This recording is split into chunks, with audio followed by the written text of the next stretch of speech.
Que sueltes el micrófono, Laika. Que ya te he dicho yo que no ningún juguete, chica.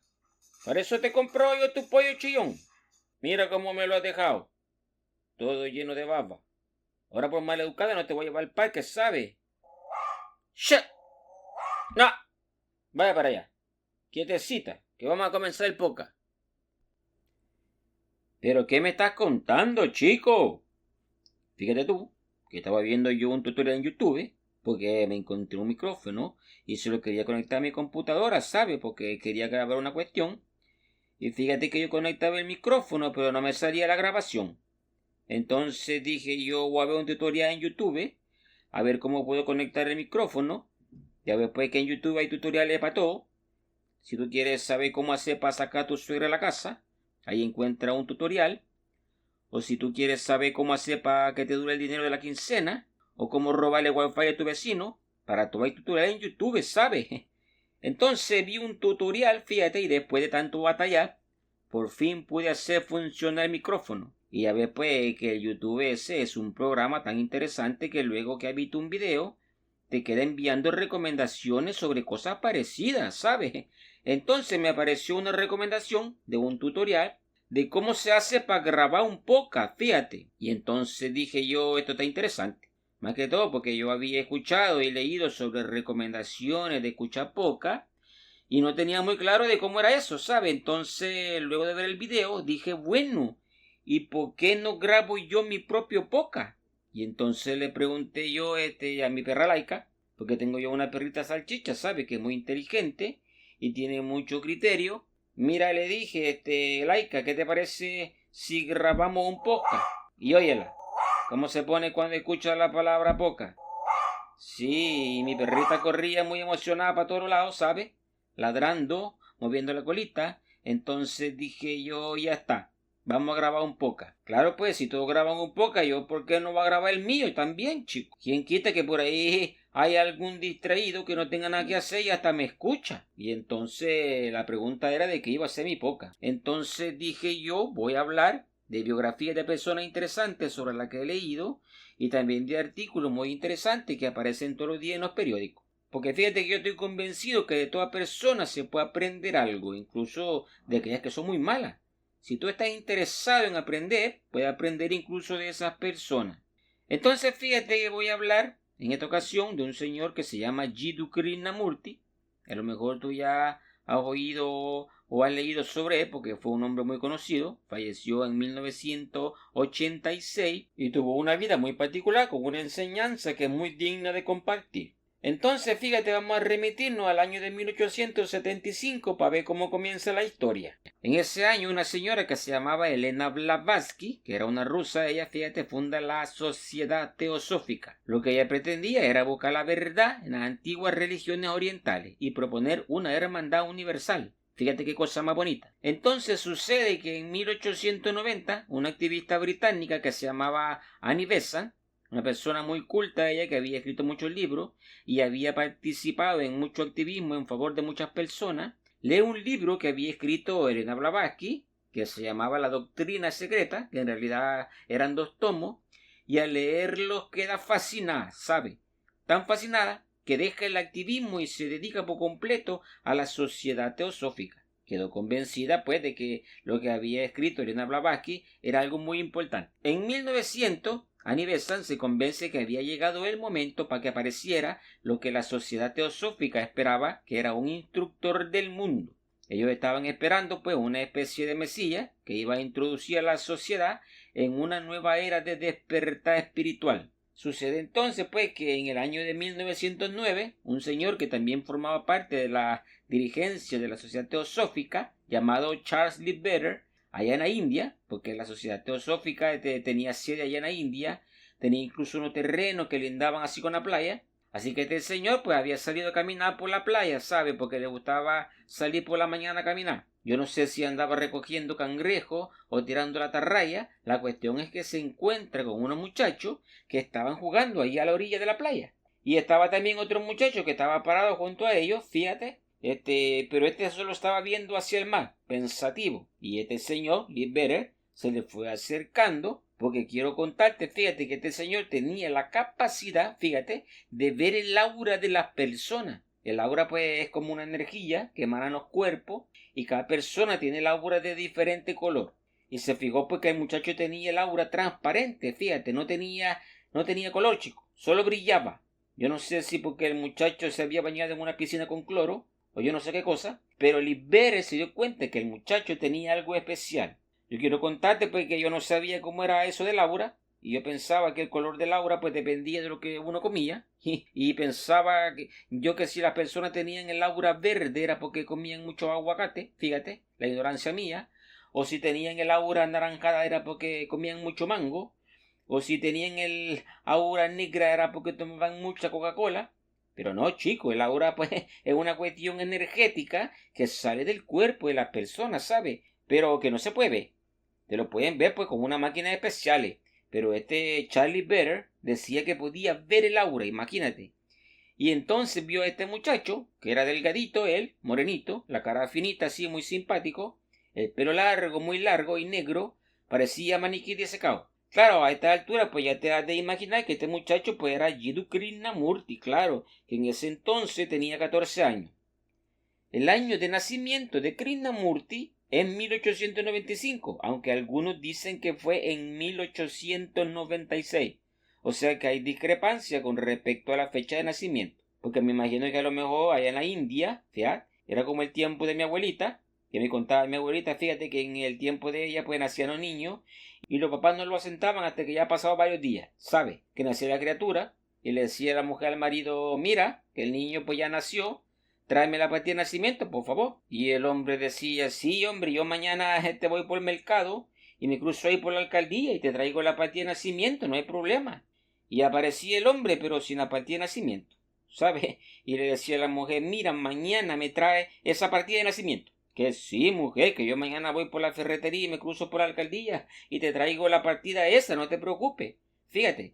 Pero pasaban los días y el hombre nunca le traía nada. Hasta que un día, pues, la mujer ya indignada le decía, pues, al marido, mira, desgraciado, que ya el muchacho va a sacar su licencia de conducir y no tiene la partida de nacimiento. Imagínate tú, qué descontrol. Entonces me imagino que en el tiempo de Krishnamurti, pues, y allá donde él nació, pues, pasaba lo mismo. Entonces Libere le lleva a Krishnamurti a Annie Besant y le dice, mira, fíjate que me encontré a este muchacho, que me ha llamado mucho la atención porque fíjate que tiene el aura completamente transparente. Solo brilla, fíjate. Este muchacho es especial. Entonces dice ella, ¿no será este muchacho el que estamos esperando para que se convierta en el instructor del mundo? Yo no sé, le dijo Libere. Puede ser que sí, porque este muchacho tiene un aura que brilla como no tienes idea. Entonces Anibesa le dice al muchacho, fíjate que nosotros estamos esperando a un instructor del mundo y creemos que podría ser tú. Y nosotros podríamos prepararte para que despiertes a toda la humanidad. Y yo, ¿por qué? Le dice Krishnamurti, ese es demasiado trabajo por una sola persona. Mejor ahí déjalos que se despierten ellos solitos, que compre cada quien su despertador, le dice. No, chico, estamos hablando de despertar espiritual. Y a lo mejor tú puedes ser ese instructor. ¿Qué te parece si te instruimos a ti para que te conviertas en un guía espiritual? Y le dice Krishnamurti, mira Anivesa, yo no tengo ningún problema, pero ¿cómo a qué hora va a ser eso, chica? Porque fíjate que ahora tengo un compromiso con mi papá.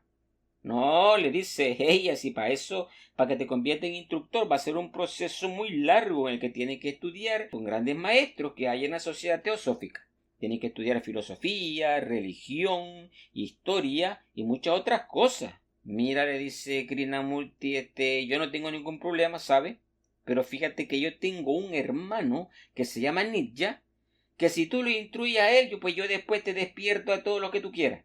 Y es que yo con mi hermano pues tengo una conexión muy especial y él tiene que estar conmigo. Con esa condición, pues yo te acepto ser el instructor ese que tú quieres.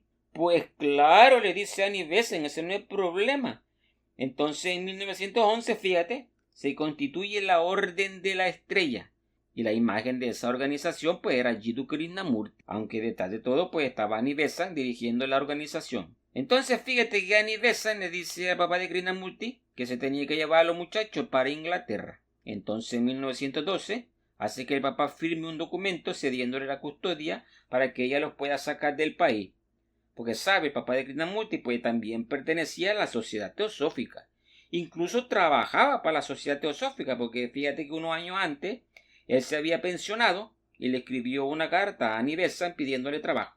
Le dijo: mira, Annie Besant, yo pertenezco a la sociedad teosófica, me he pensionado y tengo 4 criaturas que mantener porque mi esposa ya falleció. Y necesito que me dé un empleo, chica, porque yo sé que tienen unos terrenos que lindan con la playa, entonces yo te puedo ahí bajar los cocos, yo te puedo regar las plantitas, te puedo barrer el patio, lo que sea, chica, pero yo necesito un trabajo. Entonces a Annie Besant, después de un tiempo, él le dio un empleo, claro. Por eso es que estaba ahí Krishnamurti ahí en la playa cuando lo encontró Liv Vetter. Porque Annie Besant, pues aparte del empleo, les dio una casa para que vivieran ahí a la orilla de la playa. La cuestión es que en 1912 se llevan a Krishnamurti para Inglaterra. Fíjate, 10 años estuvo ahí estudiando con grandes maestros. Fíjate, que este Krishnamurti era tan inteligente que en 6 meses de estar en Inglaterra ya hablaba inglés. Yo ya llevo como 10 años estudiando inglés, ¿sabes? Y no paso del How are you, chico. La cuestión es que 10 años pasó estudiando con los grandes maestros y en 1922 se van para Estados Unidos. Se van para Ohio, California.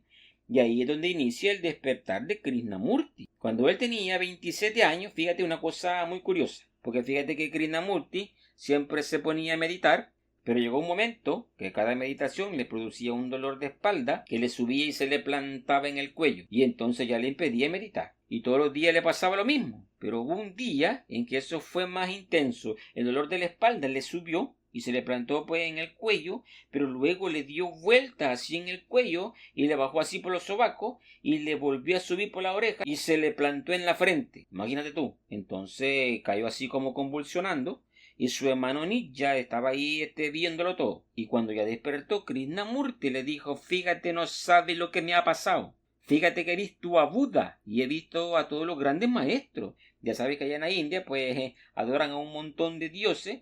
Pues Krishnamurti lo vio a todos. Entonces le dice a su hermano Nitya: hermano, tú estás empezando a despertar. Pues yo creo que sí, le dice Krishnamurti, porque a mí esto nunca me había ocurrido. Y luego le pasó la experiencia que fue la que marcó su vida. Fíjate, estando él en este estado de meditación y con los dolores estos que le daban, de repente tuvo una visión, fíjate, que dice él que vio como un hombre que estaba en una carretera reparando la carretera, ¿sabe? Golpeándola con un pico. Y la carretera estaba ahí pues rodeada de árboles, había una montaña, y entonces dice Krishnamurti que de repente sintió él pues que era el hombre que estaba ahí reparando la carretera. Y luego sintió que dejó de ser el hombre y era el pico con el que reparaba la carretera. Fíjate tú, qué curioso. Y luego dejó de sentir que era el pico y empezó a sentir que era la carretera. Imagínate qué locura. Y luego dice que ya no era la carretera, sino que era una hormiguita que iba ahí por la carretera. Y después sintió que era una mariposa que revoloteaba ahí también. Y luego sintió que era el árbol que estaba a la orilla de la carretera. Y luego sintió que era la montaña. Imagínate tú. Todo se le estaba amontonando al pobre hombre. Entonces quedó agobiado, ¿sabe? Y dice él que sintió que estaba en todas las cosas, pero que después se dio cuenta que no, que era que todas las cosas estaban en él, fíjate. Entonces sale del trance y le dice a su hermano Nitya: no te imaginas lo que me ha pasado, chico. Fíjate que era yo un hombre que estaba reparando una carretera, y yo primero era el hombre y después era el pico con el que reparaba la carretera, y luego era la carretera, y luego una hormiguita, y luego el árbol, y luego la montaña. Imagínate tú. Todo se me acumulaba de una manera maravillosa. Entonces le dice el hermano: esto no es más que el despertar que tú estás teniendo. Pues yo creo que sí, le dice Krishnamurti. Entonces le vamos a escribir una carta a Annie Besant contándole esto porque esto es importante, le dice Nitya. Y entonces le escribe una carta a Annie Besant diciéndole: mira, mi hermano ha tenido una visión en que era un hombre y un pico y una carretera y una hormiguita y un árbol y una montaña. Imagínate, este hombre ha despertado. Y le dice a Annie Besant: esto es maravilloso, chico. Pero aquí quiero contarte, fíjate que este Nitya era bien enfermizo, ¿sabe? Y para este tiempo estaba así como cabizbajo, como adolorido. Entonces Krishnamurti estaba muy preocupado por su hermano.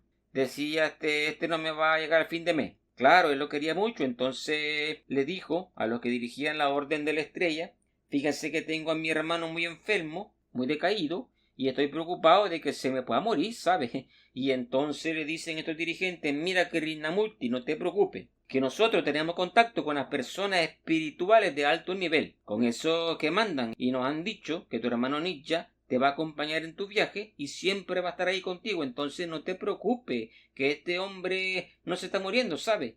Y fíjate tú, que para sorpresa de Krishnamurti, en 1925 muere su hermano Ninja. Y entonces esta fue una gran decepción para Krishnamurti, claro, porque le habían dicho que no iba a morir su hermano y se muere. Entonces dice él, algo aquí no está bien porque entonces estos dirigentes me están mintiendo, o no tienen contacto ellos con los altos mandos espirituales, o me están mintiendo completamente. Entonces le afectó tanto que empezó a cambiar la forma en que él miraba las cosas y empezó a cambiar su discurso, porque para esa fecha Krishnamurti ya andaba dando conferencias en todas partes del mundo y toda la gente se aglomeraba para escucharlo, porque el hombre le preguntaban sobre cualquier cosa, pues y él hablaba con una propiedad y una claridad, pues que la gente se quedaba con la boca abierta, chico. Pero a partir de que muere su hermano, pues él empieza a cambiar el tono de su discurso.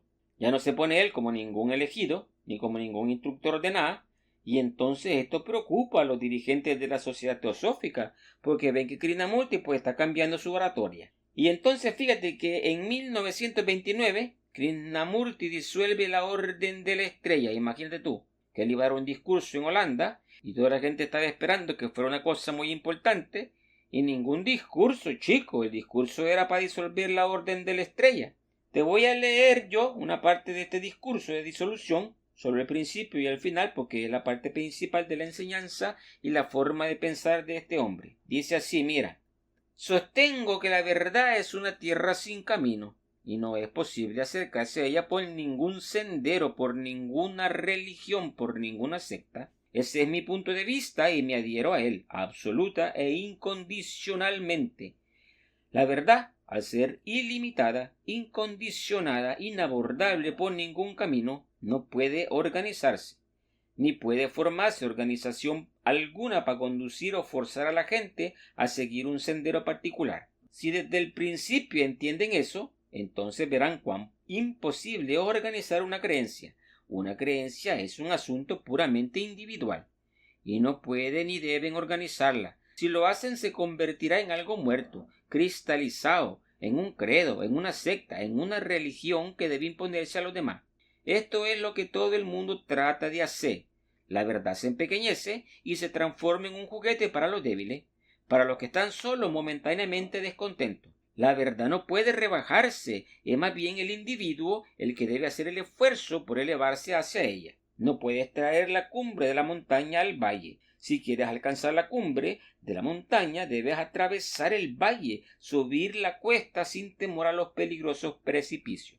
Bueno, el discurso es algo extenso, ¿sabes? Se prolonga, pero ahora yo quiero leer la parte final, porque ahí es donde se resume la enseñanza de Krishnamurti. Fíjate, termina así. De modo que estas son algunas de las razones, después de haberlo considerado cuidadosamente durante 2 años, que me han llevado a tomar esta decisión. No se trata de un impulso momentáneo, nadie me ha persuadido, no me dejo persuadir en esta cosa. Durante 2 años lo he pensado con calma, cuidadosamente, pacientemente, y he decidido disolver la orden, puesto que soy el máximo responsable. Pueden formar otras organizaciones y esperar a algún otro. Eso no me concierne, como tampoco me concierne crear nuevas jaulas ni nuevas decoraciones para esas jaulas. Mi único interés es hacer que los hombres sean absolutamente e incondicionalmente libres. Imagínate tú, fíjate qué interesante esto que dice Krishnamurti. Claro que cuando disolvió la Orden de la Estrella, los dirigentes de la Sociedad Teosófica pues le dijeron a Krishnamurti: mira, tiene que devolver el dinero y las propiedades que las personas han donado, porque ya después que muchas personas habían donado muchas cosas para la causa, y Krishnamurti les dice: mira, aquí está el dinero, toma las propiedades, toma incluso una alcancía que tenía Krishnamurti donde metía las moneditas, hasta eso le devolvió, chico. A la edad de 90 años dio una conferencia en la ONU acerca de la paz y la conciencia, y recibió la medalla de la paz de la ONU en 1984. 2 años antes de su muerte.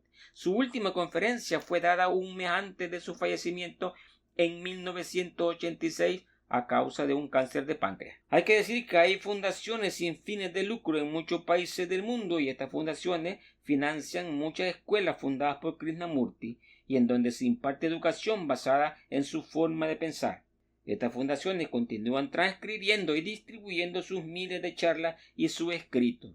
Yo no voy a hablarte sobre la enseñanza particular de Krishnamurti, eso te queda a ti de deber, ¿sabes? Ahí están los libros, ahí están los videos en YouTube, hay una cantidad inmensa de información acerca de este hombre, porque el hombre hablaba sobre toda clase de temas, ¿sabe? La gente le preguntaba sobre religión, sobre sexo, sobre ciencia, sobre el amor, sobre Dios, sobre las relaciones de pareja, sobre todo le preguntaban, pues, y él respondía con una claridad increíble.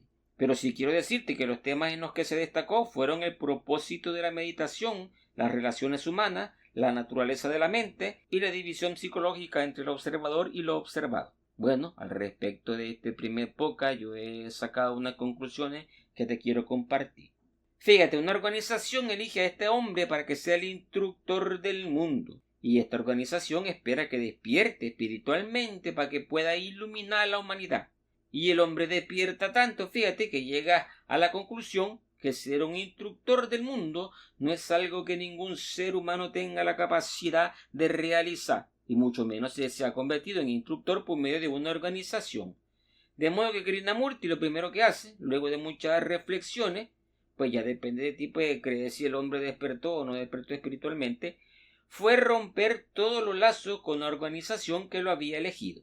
Y ya pues solo este hecho es importante porque refleja un carácter muy fuerte y una determinación asombrosa.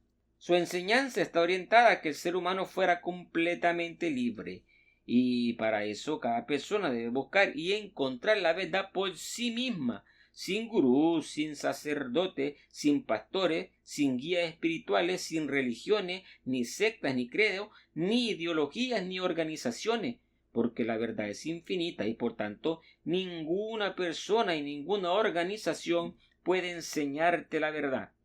La verdad es muy grande, chico, y no puedes abarcarla por completo. Es como querer abrazar a tu prima la gorda, que todos tenemos siempre una prima que es así gordita, ¿sabes? Y por más que tú quieras abrazar por completo, pues no se puede. Lo mucho que puedes hacer es irla rodeando así, poquito a poco, por parte. Y eso que tu prima la estás viendo ahí delante tuyo, imagínate tú. Abrazar la verdad completa que es inmensa, chico.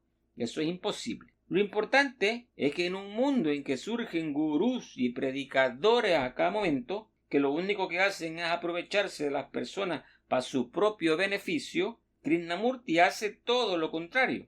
Él dedica su vida a compartir su forma de pensar sin esperar recompensa, viviendo moderadamente sin lujos ni ostentaciones. Bueno, esta es la historia que yo quería compartir contigo este día, en este primer podcast. Si las cosas salen bien, pues ahí nos escucharemos en otro podcast, ¿sabe? Este ha sido el viejo Nacho y su compañera Laika transmitiendo para todos y recordándole que si se van a reír que sea en serio y pórtense bien, porque siempre es más barato.